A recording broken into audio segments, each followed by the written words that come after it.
नमस्कार सर जी। आपका हमारे चैनल में स्वागत है।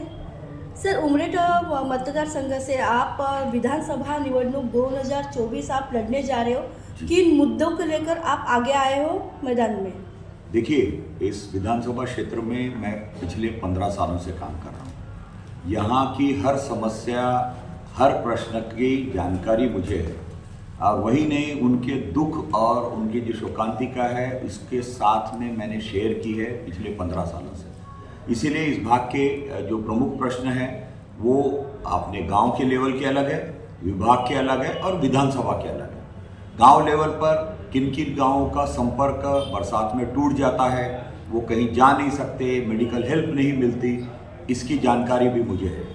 इसके अलावा बहुत सारे ऐसी चीज़ें हैं जहां लोगों को घूम के, एक ग्राम पंचायत है जिसमें एक गांव को 10 किलोमीटर का सर्कल लगाकर दूसरे ग्राम पंचायत में जाना पड़ता है और छोटी छोटी चीज़ें हैं जो गांव लेवल पे हम करने जा रहे हैं। इसके अलावा अगर आपने भौगोलिक दृष्टि से अगर आपने देखा तो अलग अलग भौगोलिक विभाग के प्रश्न अलग अलग हैं।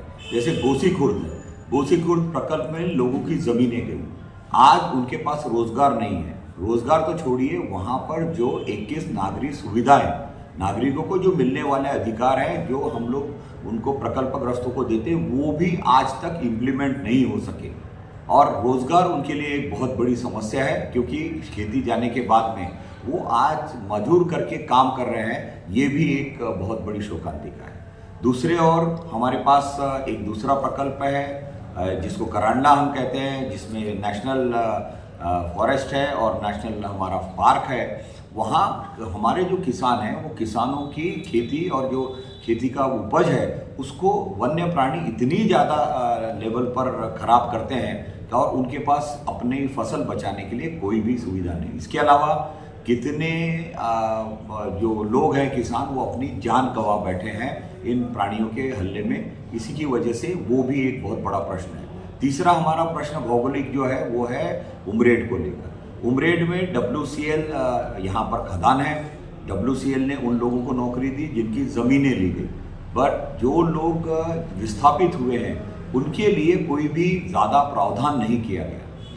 कोयला होने के बाद, गोसी खुर्द में पानी होने के बाद यहाँ आज तक कोई भी बिजली का प्रकल्प नहीं है। तो मेरा ऐसा मानस है कि हमारे पास में रॉ मटेरियल सभी है, हमारे पास पानी है, हमारे पास कोयला है, हमारे पास एनवायरमेंटल क्लियरेंस है, हमारे पास WCL की बंद की हुई माइंस की जगह है।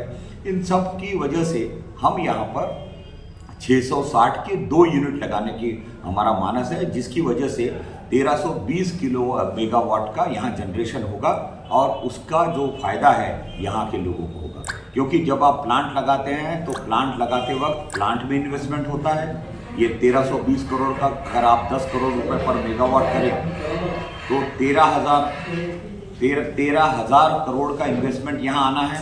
उसके साथ ही साथ 4-5 हज़ार लोगों को यहाँ नौकरी मिलेगी। नौकरी मिलकर यहाँ के जो युवा है, जो पिछले 15 सालों में यहाँ एक भी स्थानिक रोजगार तैयार नहीं हुआ है, तो उनके लिए काम करने की बड़ी इच्छा है। इसके अलावा जब यहाँ प्लांट आता है तो हर साल यहाँ पर 1000 करोड़ का ये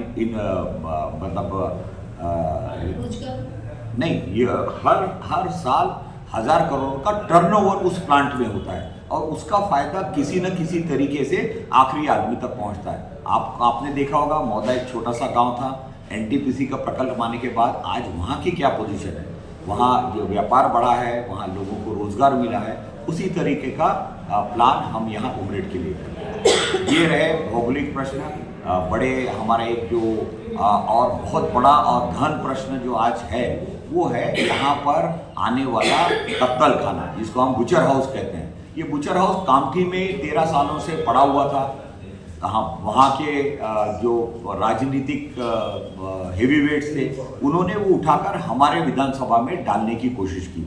इसका बहुत बड़ा विरोध सुरगांव और बाकी जगह जितनी भी हमारे 5-6 ग्राम पंचायती है उनके तरफ से हुआ, पर उन्होंने इस बात को नहीं माना और मुख्यमंत्री शिंदे जी शहरी नागरिक विकास का जो मंत्री पद है उनके पास है, वो चाहते तो वो रोक सकते थे, बट उन्होंने उन लोगों को कहा कि आप कोर्ट में जाइए।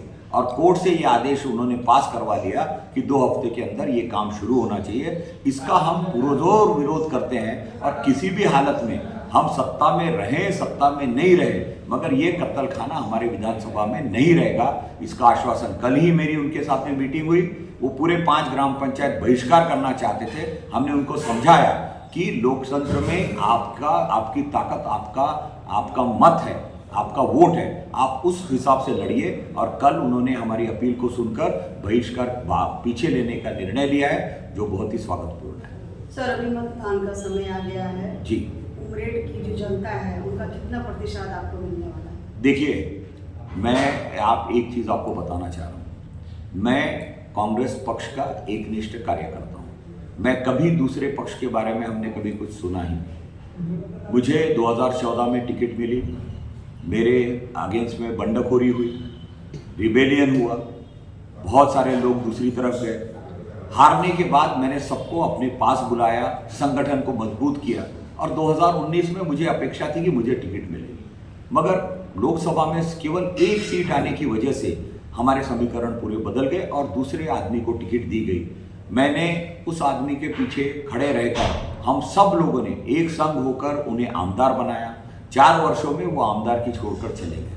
आज उन्होंने लोकसभा का इलेक्शन लड़ा, मगर इस क्षेत्र की जनता ने उनको बता दिया है कि जिस तरह से नीचे से उठा के हमने आपको सर पर बैठाकर हमने आमदार बनाया, उसी तरह से हम आपको नीचे भी ला सकते हैं। और 15,000 वोटों से माइनस वो अपने खुद की विधानसभा में रहे, ये सबसे बड़ा हमारी उपलब्धि है। इसीलिए कांग्रेस आज एक संघ होकर ये चुनाव लड़ रही है। और सही मायनों में हुआ ये है कि जब टिकट का विषय आया तो लोगों के मन में इच्छा ये पैदा हुई कि मेश्राम साहब यहाँ 15 साल से काम कर रहे हैं, इस टिकट पर सही में उनका अधिकार है। और तब से ये जो माउथ टू माउथ पब्लिसिटी जो शुरू हुई, उससे आज माहौल ऐसा है कि आज ये चुनाव मैं नहीं लड़ रहा हूँ, ये चुनाव जनता मेरे लिए लड़ रही है। इस चुनाव को उन्होंने अपने कंधों पे लिया हुआ है और मुझे विश्वास है कि एक बहुत बड़ी मार्जिन से हम ये चुनाव जीतेंगे। सर, आज हम लोग देख सकते हैं कि उमरेड जिले में सत्ता अभी भाजपा की थी। भाजपा की सत्ता लेने के बाद में भी यहाँ पर जो विकास कार्य है उमरेड में वो ठीक से हुआ नहीं है। सर, अगर आप जीत कर आते हो तो आप उसकी कैसे मतलब पूरी प्रकार से ये करोगे, डेवलपमेंट करोगे? देखिए, विकास के मुद्दे होने चाहिए। सबसे मैंने कहा यहाँ सबसे बड़ा जो प्रश्न है वो बेरोजगारी का है। बेरोजगारी के लिए मैंने आपके सामने एक उद्देश्य रखा हुआ है कि भाई किसी भी तरीके से यहाँ पावर प्लांट अगर आ जाता है तो यहाँ का स्थानिक रोजगार हमें मिल जाता है। दूसरा, यहाँ बहुत सारे टैलेंटेड लोग हैं हमारे। शिक्षा का एक अच्छा स्तर इस विभाग में होना चाहिए और इस विभाग को हम एजुकेशनल हब करके डेवलप करना चाहते हैं, क्योंकि ये बहुत ही क्लोज है नागपुर के। और इसीलिए उसके लिए एक बड़ा सा कैंपस, एक 100 एकड़ का कैंपस रख के यहाँ पर नवोदय विद्यालय के तर्ज पर हम यहाँ के बच्चों को एजुकेशन देना चाहते हैं। दूसरा एक बहुत बड़ा प्रश्न आता है कि भाई यहाँ के बच्चे जब नागपुर में जाते हैं तो वहाँ रहने के लिए उनकी जगह नहीं होती। उमरेड विधानसभा के बच्चों को लिए एक अलग से हॉस्टल नागपुर में और गांव से उमरेड में आने वाले बच्चों के लिए उमरेड में अलग से हॉस्टल्स की व्यवस्था करना बहुत ज़रूरी है। इसके अलावा 9वीं 10वीं 11वीं और 12वीं में 4 वर्ष ये लोग हॉस्टल में रहकर यहाँ पर उनकी रुचि क्या है, उन्हें कौन सा सब्जेक्ट मिलना चाहिए, ये सब देखकर उनको उस डायरेक्शन में, उस क्षेत्र में डालना, उनको उस क्षेत्र के बारे में पूरे देश में, पूरे विश्व में क्या हो रहा है इसके बारे में जानकारी देना, मतलब उनको तैरना सिखाना। और उसके बाद में 12वीं के बाद में निकाल कर जर उन्हें अगर हमने उनको समुद्र में डाल दिया तो वो तैरते रहते हैं और आगे जाके अपना भविष्य अच्छी तरह से कर सकेंगे। ये मेरी मंशा है। सर, अपने मतदाताओं को आप क्या संदेश देना चाहते? मैं एक ही संदेश देना चाहता हूँ, आपने मुझे 15 साल इस क्षेत्र में देखा है, आपने अच्छी तरह से मुझे परख लिया है। आपकी इच्छा है कि मैं इस क्षेत्र में काम करूं। मुझे 5 साल सेवा करने का अवसर दीजिए। इस क्षेत्र में मेरे मन में जो संकल्पनाएं हैं उसको साकार करने का एक अवसर मुझे दीजिए और बड़ी मार्जिन से दीजिए। कहीं ऐसा लगे कि भाई हाँ, कि पूरे विधानसभा क्षेत्र ने केवल एक ही आमदार चुना है। इतनी अपील आपसे करता हूं और विदा लेता हूं।